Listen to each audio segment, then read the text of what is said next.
Hey everyone, welcome to biology eighties. बच्चों, आप में से काफ़ी बच्चे ऐसे हैं जिन्होंने नीट 2024 के एप्लीकेशन फॉर्म फिल कर लिए हैं, लेकिन फॉर्म फिलिंग के दौरान उनसे काफ़ी गलतियां हो गई हैं, जिसकी वजह से अब उनके मन में बार बार ये क्वेश्चन आ रहा है कि कहीं हमारा फॉर्म रिजेक्ट ना हो जाए। दूसरा, काफ़ी बच्चे ऐसे हैं जिनका फॉर्म फिलिंग प्रोसेस से पहले वाले डाउट्स अभी तक क्लियर हुए ही नहीं है, जिसकी वजह से वो फॉर्म नहीं फिल कर पा रहे हैं।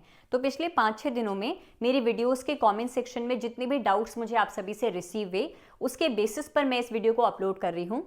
कोशिश करूंगी कि जितने भी डाउट्स, जितने भी क्वेश्चंस आपके मन में आ रहे हैं, उन सभी का आंसर आप लोगों को इस वीडियो को देखने के बाद मिल जाए।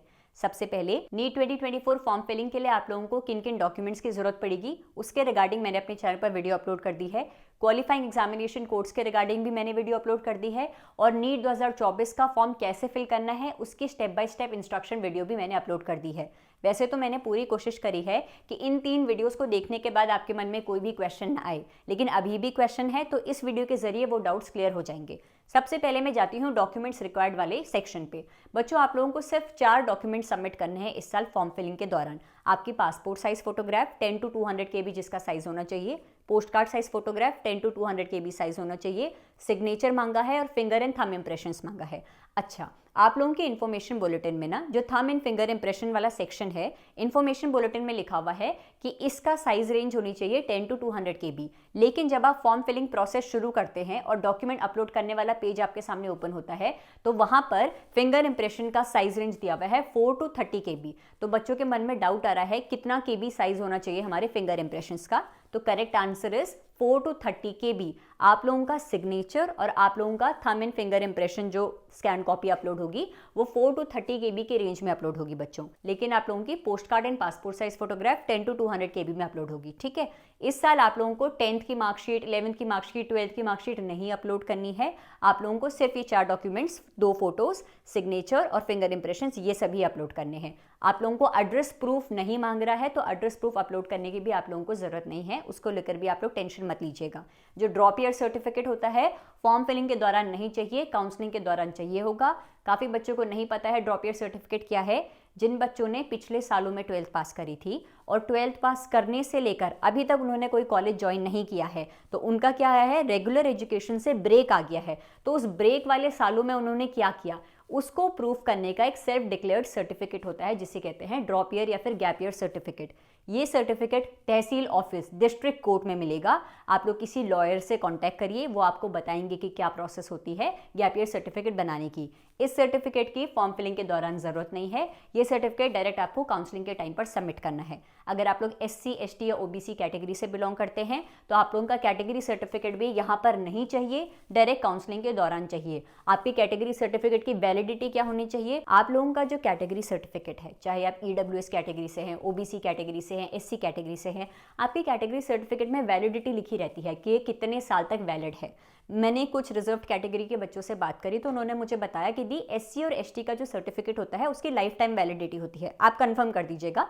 लेकिन जो EWS सर्टिफिकेट होता है वो हमें हर 1 साल या 2 साल में रिन्यू कराना पड़ता है। तो आप एक बार पता कर लीजिए कि आपका जो कैटेगरी सर्टिफिकेट है उसकी वैलिडिटी कब तक है। अगर वो साल 2024 एंड तक भी वैलिड है तो आप काउंसलिंग के दौरान शो कर सकते हैं। लेकिन अगर आपको रिन्यू कराने की जरूरत है तो काउंसलिंग से पहले तक रिन्यू करा दीजिएगा, लेकिन फॉर्म फिलिंग के दौरान उसकी बिल्कुल भी जरूरत नहीं है। ठीक है, क्वालिफाइंग एग्जामिनेशन कोड को अगर मैं सिंपल सीधी भाषा में कहूँ, अगर आप लोग इस साल 12th का एग्जाम दे रहे हैं, चाहे वो आपके बोर्ड एग्जाम्स हैं, मेन बोर्ड एग्जाम, सारे सब्जेक्ट के बोर्ड एग्जाम दे रहे हैं, या फिर कंपार्टमेंट एग्जाम भी क्यों ना दे रहे हैं, आप लोगों का कोड 01 होगा। फ्रेशर स्टूडेंट, आप लोग 12th के बोर्ड एग्जाम इस साल दे रहे हैं, चाहे सिर्फ एक सब्जेक्ट में ही अपीयर क्यों ना हो रहे हो, आप लोगों का कोड होने वाला है कोड 01। अगर आप लोगों ने ग्रेजुएशन पास कर दी है, BSc पास कर दी, BDS कंप्लीट कर दी है, BMS कंप्लीट कर दी है, तो कोड 06 यूज करना। अगर फॉरेन कैंडिडेट हो, NRI स्टूडेंट हो, कोड 07 यूज करना।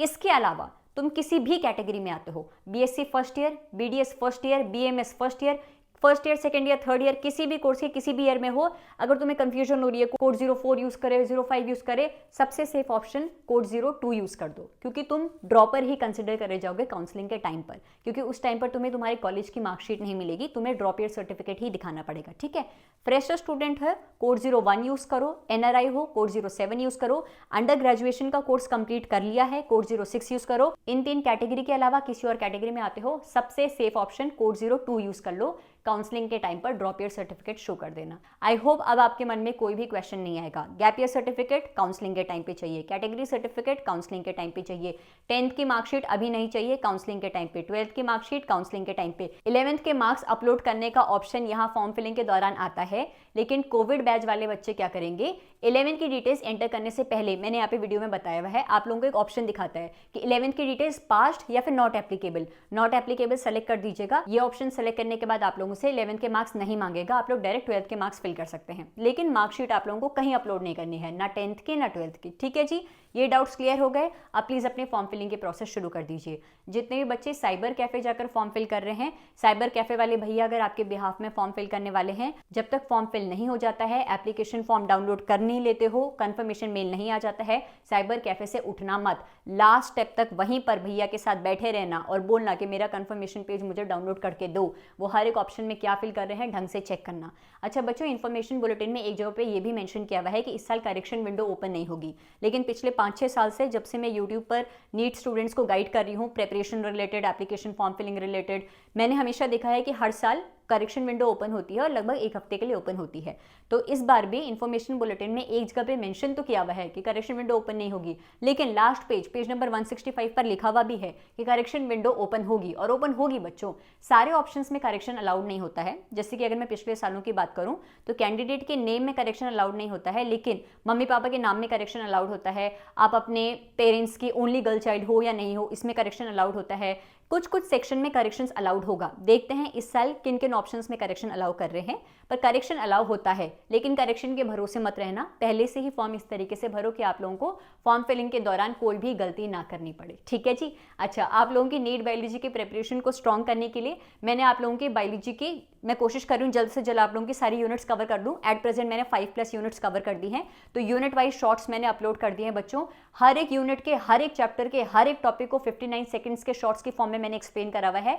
तो मेरे यूनिट वाइज शॉर्ट्स की प्लेलिस्ट जरूर चेक करिएगा। जेनेटिक्स एंड एवोल्यूशन की डिटेल वीडियोस देखने के लिए जेनेटिक्स एंड एवोल्यूशन वाली प्लेलिस्ट जरूर चेक करिएगा। मेरे यूट्यूब चैनल के कम्युनिटी पोस्ट सेक्शन में अपलोड हो रहे क्वेश्चंस के जरिए क्वेश्चन प्रैक्टिस करिए।